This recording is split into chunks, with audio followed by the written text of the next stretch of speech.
Ladies and gentleman, ಕರ್ನಾಟಕದ ಪ್ರಸ್ತುತ ಮುಖ್ಯಮಂತ್ರಿ ಸಿದ್ದರಾಮಯ್ಯ ಅವರ ಜೀವನ ಮತ್ತು ರಾಜಕೀಯ ಚರಿತ್ರೆ ಅತ್ಯಂತ ರೋಚಕ ಮತ್ತು ಹೋರಾಟದಿಂದ ಕೂಡಿದೆ ಅಂದ್ರೆ ತಪ್ಪಾಗಲ್ಲ. ಯಾವುದೇ ರಾಜಕೀಯ ಹಿನ್ನೆಲೆ ಇಲ್ಲದಿದ್ರೂ ಕೂಡ ಸಾಮಾನ್ಯ ರೈತ ಕುಟುಂಬದಿಂದ ಬಂದು ರಾಜಕೀಯ ವಲಯದಲ್ಲಿ ಮಾಸ್ ಲೀಡರ್ ಆಗಿ ಮೆರೆದು ಗ್ಯಾರಂಟಿ ಯೋಜನೆಗಳನ್ನ ತಂದು ನೇರ ನುಡಿಯ ಮಾಣಿಕ್ಯ ಅಂತ ಹೇಳಿ ರಾಜ್ಯ ರಾಜಕೀಯದಲ್ಲಿ ಸಂಚಲನ ಸೃಷ್ಟಿ ಮಾಡಿ ಮಹಿಳಾ ಮಣಿಗಳ ಪ್ರೀತಿಯ ಸಿಎಂ ಸಿದ್ದರಾಮಯ್ಯ ಅವರ ರಾಜಕೀಯ ಚರಿತ್ರೆಯನ್ನ ನೋಡೋಣ ಬನ್ನಿ. ಈ ಬಗ್ಗೆ ಕಂಪ್ಲೀಟ್ ಡೀಟೇಲ್ಸ್ ಅನ್ನ ನೀಡ್ತೀನಿ. ವೀಕ್ಷಕರೇ, ನೆಲ ಜಲ ಭಾಷೆಗಾಗಿ ಪ್ರಾಮಾಣಿಕ ಪತ್ರಿಕೋದ್ಯಮ. ನೀವು ನೋಡ್ತಾ ಇದ್ದೀರಾ ಫೋಕಸ್ ಟಿವಿ. ನಾನು ಪವಿತ್ರ.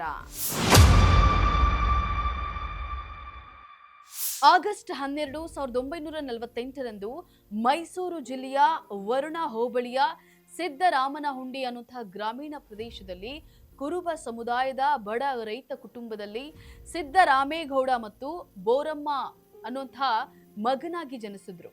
ಇವರು ಮೈಸೂರು ವಿಶ್ವವಿದ್ಯಾಲಯದಿಂದ BSc ಪದವಿಯನ್ನ ಪಡೆದ ನಂತರ ಶಾರದಾ ವಿಲಾಸ ಕಾಲೇಜಿನಿಂದ ಕಾನೂನು ಪದವಿಯನ್ನ ಮುಗಿಸಿ ರಾಜಕೀಯಕ್ಕೆ ಬರುವ ಮೊದಲು ಕೆಲ ಕಾಲ ವಕೀಲಿ ವೃತ್ತಿ ಹಾಗೂ ಕಾನೂನು ಉಪನ್ಯಾಸಕರಾಗಿಯೂ ಕೂಡ ಸೇವೆಯನ್ನ ಸಲ್ಲಿಸಿದ್ರು.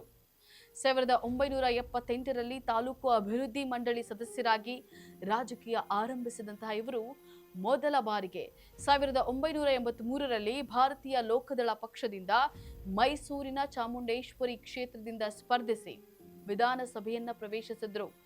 ನಂತರ ಜನತಾ ಪಕ್ಷವನ್ನ ಸೇರಿದಂತಹ ಇವರನ್ನ ಮುಖ್ಯಮಂತ್ರಿ ರಾಮಕೃಷ್ಣ ಹೆಗಡೆ ಅವರು ಹೊಸದಾಗಿ ರಚಿಸಿದಂತಹ ಕನ್ನಡ ಕಾವಲು ಸಮಿತಿಯ ಮೊದಲ ಅಧ್ಯಕ್ಷರನ್ನಾಗಿ ಮಾಡಿದ್ರು. ಜನತಾದಳ ಸರ್ಕಾರದಲ್ಲಿ ಉಪಮುಖ್ಯಮಂತ್ರಿ ಹಾಗೂ ಹಣಕಾಸು ಸಚಿವರಾಗಿ ರಾಜ್ಯದ ಬಜೆಟ್ ಅನ್ನ ಅತ್ಯಂತ ಯಶಸ್ವಿಯಾಗಿ ಮಂಡಿಸಿದ ಕೀರ್ತಿ ಇವರಿಗಿದೆ.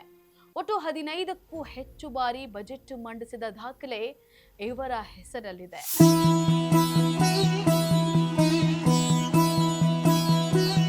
1994ರಲ್ಲಿ HD ದೇವೇಗೌಡರ ನೇತೃತ್ವದ ಜನತಾದಳ ಸರ್ಕಾರದಲ್ಲಿ ಹಣಕಾಸು ಸಚಿವರಾಗಿ ಆಯ್ಕೆಯಾದರು. ನಂತರ 1996ರಲ್ಲಿ JH ಪಟೇಲ್ ಅವರು ಮುಖ್ಯಮಂತ್ರಿಯಾಗಿದ್ದಾಗ ಸಿದ್ದರಾಮಯ್ಯ ಅವರಿಗೆ ಮೊದಲ ಬಾರಿಗೆ ಉಪಮುಖ್ಯಮಂತ್ರಿ ಹುದ್ದೆ ಹೊಲಿದು ಬಂದಿತ್ತು. ಆಮೇಲೆ ಜನತಾದಳ ವಿಭಜನೆಯಾದಾಗ ದೇವೇಗೌಡರ ಜೊತೆ ಸೇರಿ JDS ಪಕ್ಷವನ್ನ ಕಟ್ಟಿದ್ರು. 2004ರ ಕಾಂಗ್ರೆಸ್ JDS ಸಮ್ಮಿಶ್ರ ಸರ್ಕಾರದಲ್ಲಿ ಎರಡನೇ ಬಾರಿಗೆ ಸಿದ್ದರಾಮಯ್ಯನವರು ಉಪಮುಖ್ಯಮಂತ್ರಿ ಆದ್ರು. ಆನಂತರ ದೇವೇಗೌಡರ ಜೊತೆಗಿನ ಭಿನ್ನಾಭಿಪ್ರಾಯದಿಂದಾಗಿ 2005ರಲ್ಲಿ JDSನಿಂದ ಉಚ್ಚಾಟನೆಗೊಂಡ್ರು. ಇದೇ ಅವಧಿಯಲ್ಲಿ ಅವರು ಹಿಂದುಳಿದ ವರ್ಗಗಳು, ದಲಿತರು ಮತ್ತು ಅಲ್ಪಸಂಖ್ಯಾತರನ್ನ ಒಗ್ಗೂಡಿಸಿ ಅಹಿಂದ ಚಳುವಳಿಯನ್ನ ಮುನ್ನಡೆಸಿ 2006ರಲ್ಲಿ ಅಧಿಕೃತವಾಗಿ ಸೋನಿಯಾ ಗಾಂಧಿ ಅವರ ಸಮ್ಮುಖದಲ್ಲಿ ಭಾರತೀಯ ರಾಷ್ಟ್ರೀಯ ಕಾಂಗ್ರೆಸ್ ಪಕ್ಷಕ್ಕೆ ಸೇರಿದ್ರು. ತದನಂತರ ನಡೆದಂತಹ ಚಾಮುಂಡೇಶ್ವರಿ ಉಪಚುನಾವಣೆಯಲ್ಲಿ ಕೇವಲ 257 ಮತಗಳ ಅಲ್ಪ ಅಂತರದಿಂದ ಗೆದ್ದು ತಮ್ಮ ರಾಜಕೀಯ ಮರುಜನ್ಮವನ್ನ ಪಡೆದು ಕರ್ನಾಟಕದ ಇತಿಹಾಸದಲ್ಲಿ 2 ಬಾರಿ ಮುಖ್ಯಮಂತ್ರಿಯಾಗುವ ಮೂಲಕ ಹೆಗ್ಗಳಿಕೆಗೆ ಪಾತ್ರರಾಗಿದ್ದಾರೆ.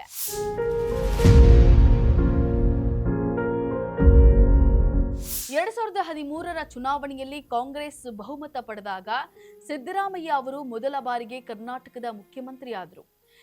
ನಿಜಲಿಂಗಪ್ಪ ಮತ್ತು ಡಿ ದೇವರಾಜು ಅರಸು ಅವರ ನಂತರ 5 ವರ್ಷಗಳ ಪೂರ್ಣಾವಧಿ ಪೂರೈಸಿದಂತಹ ಹೆಗ್ಗಳಿಕೆ ಇವರದ್ದಾಗಿದೆ. ಈ ಅವಧಿಯಲ್ಲಿ ಅನ್ನಭಾಗ್ಯ, ಕ್ಷೀರಭಾಗ್ಯ ಸೇರಿದಂತೆ ಹಲವು ಜನಪ್ರಿಯ ಭಾಗ್ಯ ಯೋಜನೆಗಳನ್ನ ಜಾರಿಗೆ ತಂದರು. 2019ರಿಂದ 2023ರವರೆಗೆ ವಿಧಾನಸಭೆಯ ವಿರೋಧ ಪಕ್ಷದ ನಾಯಕರಾಗಿ ಅತ್ಯಂತ ಪ್ರಭಾವಶಾಲಿ ವ್ಯಕ್ತಿಯಾದ್ರು. 2023ರ ವಿಧಾನಸಭಾ ಚುನಾವಣೆಯಲ್ಲಿ ಕಾಂಗ್ರೆಸ್ ಭರ್ಜರಿ ಜಯ ಸಾಧಿಸಿದ ನಂತರ ಮೇ 20, 2023ರಂದು ಎರಡನೇ ಬಾರಿಗೆ ಮುಖ್ಯಮಂತ್ರಿಯಾಗಿ ಅಧಿಕಾರವನ್ನ ಸ್ವೀಕರಿಸಿದ್ರು.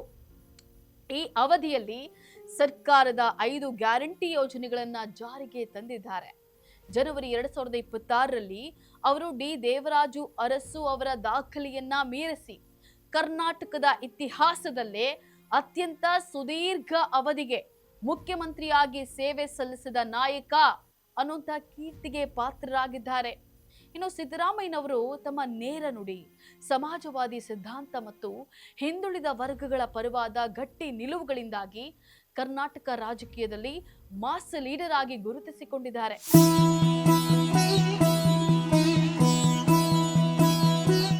ಆದ್ರೀಗ ರಾಜ್ಯ ರಾಜಕೀಯದಲ್ಲಿ ಹೊಸ ಸಂಚಲನ ಸೃಷ್ಟಿಯಾಗಿದೆ. ರಾಜ್ಯದಲ್ಲಿ ನಾಯಕತ್ವ ಬದಲಾವಣೆಗೆ ಅವಕಾಶ ಮಾಡಿಕೊಡುವಂತೆ ಕಾಂಗ್ರೆಸ್ ಹೈಕಮಾಂಡ್ ಸಿದ್ದರಾಮಯ್ಯ ಅವರಿಗೆ ಸೂಚನೆಯನ್ನ ನೀಡಿದ್ದು ಈ ನಿರ್ಧಾರವನ್ನ ಕೈಗೊಂಡಿದ್ದಾರೆ. ಇದಾಗಿತ್ತು ಈ ಕ್ಷಣದ ಪೊಲಿಟಿಕಲ್ ಅಪ್ಡೇಟ್. ನೆಲ ಜಲ ಭಾಷೆಗಾಗಿ ನೋಡ್ತಾ ಇರಿ ಫೋಕಸ್ ಟಿವಿ.